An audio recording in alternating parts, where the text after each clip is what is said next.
My sister called me a manipulative show-off because I used my entire college fund to save our family farm, and now the entire holiday dinner is ruined. And honestly, I don't even know if I can ever look at my family the same way again. I am 21 years old, and for the last 4 years, while everyone else my age was hitting the bars or going on spring break trips, I was grinding every single day. I worked double shifts at a local diner smelling like old grease and burnt coffee.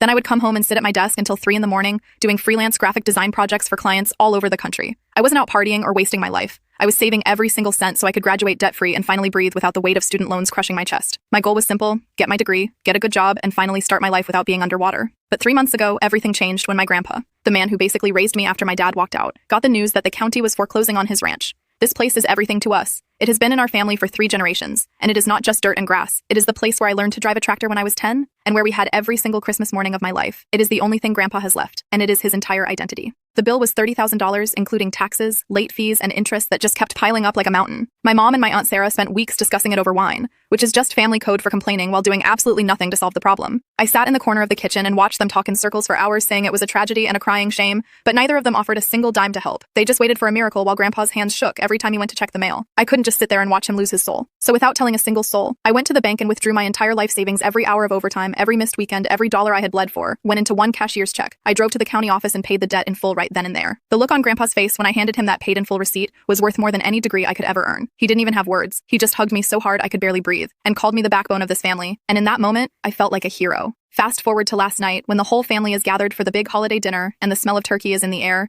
and everything looks perfect. Until Grandpa stands up to make a toast. He gets all choked up and his voice starts cracking as he tells everyone that if it wasn't for me, we would all be eating this meal in some cramped rented apartment in the city instead of our family home. He called me his savior, and the table went dead silent. You could hear a pin drop in that room. I saw my cousin Leo, who is 24 and still lives in the basement playing video games 14 hours a day, turn bright red like he wanted to crawl under the rug. Then Aunt Sarah just snapped and she didn't say thank you or give me a hug. Instead, she looked me dead in the eye with pure venom and asked, "You think you're better than us, don't you? You think buying your way into Grandpa's will make you a saint?" I was floored and I told her I didn't care about the money or the will. I just wanted Grandpa to keep his house, but she wouldn't stop. She started screaming that I embarrassed Leo by making him look lazy and incompetent in front of everyone. She called my sacrifice financial gatekeeping and said I was weaponizing my savings just to make the rest of the family look like failures. She even called me a calculated manipulator who only did this to ensure I got the biggest slice of the inheritance. When the time comes, the worst part was when Leo actually chimed in and stood up to say, I robbed him of the chance to help later on when he finally got his feet on the ground, and that I only did it now to lord it over them and act like the big shot of the family. My mom just sat there looking at her plate, not saying a single word to defend me while they tore me apart. I ended up walking out before dessert even hit the table, and now I am sitting in my car in the dark, looking at my bank balance, which is currently $0. I have no idea how I am paying for next semester or how I am going to buy books or even gas to get to work tomorrow. I gave up my entire future to save theirs, and according to my family, I am the selfish one. Am I crazy? Or is my family just toxic because I held up a mirror to their own laziness? They would rather lose the farm than look bad in front of each other. Let me know what you think in the comments, because right now being the hero feels a lot like being the villain, and I don't know if I can ever go back to that house again.